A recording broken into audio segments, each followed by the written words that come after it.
नमस्ते किसान साथियों, आज सबल किसान की इस वीडियो में हम मौजूद हैं कृषि विज्ञान केंद्र बागपत में।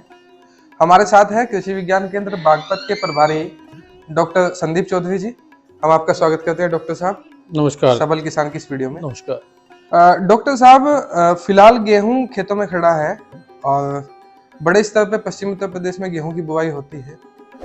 तो गेहूं में जो प्रमुख रोग इस समय जो देखने में आ रहा है वो पत्तियां जैसे पीली पड़ रही हैं और अन्य कई बार जो है नाइट्रोजन ज़्यादा डाल देते हैं, उसकी वजह से कोई कॉम्प्लिकेशंस आ जाती हैं। तो इसके बारे में आप हमें बताएं कि जो ये अभी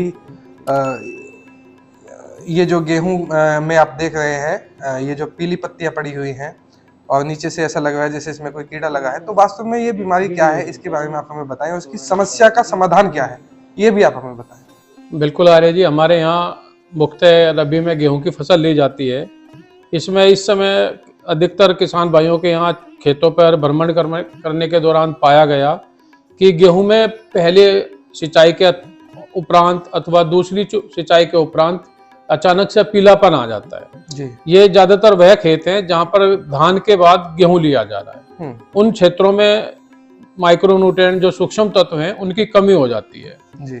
और जो मौसम है, दूसरा कारण मौसम भी है कि मौसम में एकदम से तापमान का गिरना, तापमान का एकदम से दिन में फिर तापमान का बढ़ जाना, इस वजह से कुछ फंगस जनित रोग भी हैं, जिसमें मेन जो पत्तियों का पीलापन है, अगर आप उसको पत्तियों के हाथ लगा के देखते हैं या उसमें गेहूं के खेत में जाते हैं और आपके सफेद कपड़े के कोई पीला रंग लगता है तो वो पीला रतुआ रोग है जी। अगर ऐसा नहीं है, केवल आपको चोंच से ऊपर चोंच से पीला सूखा हुआ गेहूं दिखाई दे रहा है, पीलापन दिखाई दे रहा है, तो सूक्ष्म तत्वों की कमी है या फंगस जनित रोग हो जाता है उसमें जी।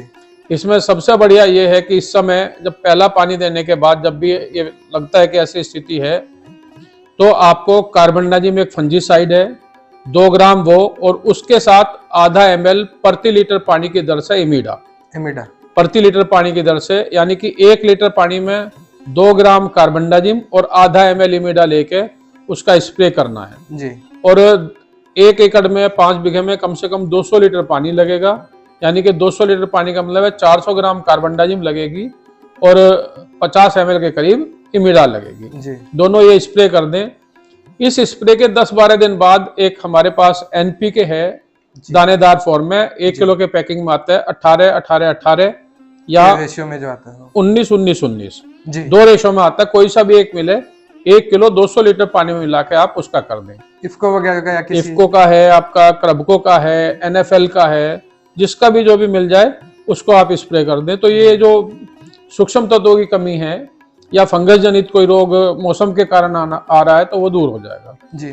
दूसरा जो पीलापन है जिसमें पत्तियों से हमारे कपड़ों पे पीला आता है वो पीला रतुआ रोग है जी।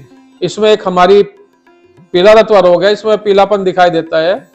अगर ऐसा है स्थिति तो प्रोपिकोनाजोल एक रसायन आता है, उसकी 400 ml मात्रा को 200 लीटर पानी में मिला के उसमें स्प्रे कर दें तो ये गेहूं के दोनों रोग जो हैं ये खत्म हो जाएंगे जी। बाकी इस समय अगर कहीं गेहूं में दिखाई देता है तो केवल कहीं कहीं जब मौसम में बादल छाए रहते हैं तो हमारे चेपा जिसे हम माहू बोलते हैं, जो सरसों में ज्यादातर आता है, वो गेहूं में भी दिखाई जाता है। अगर आपने उसमें इमीडा मिला के स्प्रे किया हुआ है तो फिर अतिरिक्त स्प्रे करने की जरूरत नहीं है। अच्छा। और आप इसको अगर गेहूं में चेपा ही दिखाई दे रहा है केवल, तो 5 ml जो हमारा नीम ऑयल आता है, नीम ऑयल जी, उसका भी स्प्रे आप इसमें कर सकते हैं। 5 ml प्रति लीटर पानी की दर से मिला के स्प्रे कर दें तो ये बहुत कारक भी है और हमारे आज प्राकृतिक और जैविक खेती को बढ़ते कदम की ओर भी इसका एक समाधान जी।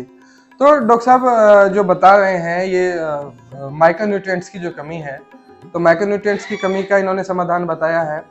आप जो देख रहे हैं इस गेहूं में माइक्रोन्यूट्रिएंट्स की कमी है और इसका उपचार डॉक्टर साहब ने बता दिया है।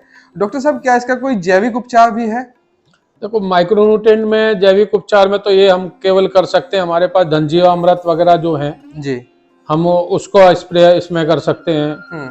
और फफूंदी नाशक में हमारे पास है, तो हमारे पास जो मट्ठा है उसको हम 5-6 दिन किसी सीलबंद बोतल में रख लें और फिर छान के उसका स्प्रे कर दें तो वो भी एक फंगस खट्टी छाछ फफूंदीनाशक, खट्टी छाछ जिसे बोलते हैं, जी। वो भी हमारे इसमें है। लेकिन जब कोई चीज खेत में महामारी के रूप में आ जाए तो फिर हमें रसायनों पे ही जाना पड़ेगा। मतलब इमीडिएट रिलीफ के लिए आपको रसायन पे जाना ही पड़ेगा।